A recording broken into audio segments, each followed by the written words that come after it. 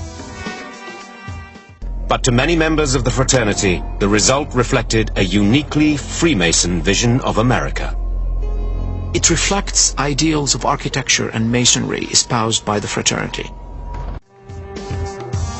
The top of the compass is the Capitol. One axis of the compass goes to the White House. The other one is from the Capitol to the Jefferson Memorial. And then the square is from the Lincoln Memorial to the White House, Lincoln to Jefferson. For this square and compass to be completed, the Jefferson Memorial needed to be where it is today. And you know, that part of the river was landfilled for about 6 years, from 1933 to 39, under Franklin Delano Roosevelt. Oops, happened to be a Mason, by the way, but I don't know. Lower the stone! Regardless of whether it concealed a Freemason code, Americans celebrated the founding of their capital with patriotic fervor. Masons played a central role. In 1793, the Freemasons were asked to lay the cornerstone of the United States Capitol. Washington himself, dressed in his full Masonic regalia, performs a Masonic ritual which includes libations of corn, wine and oil.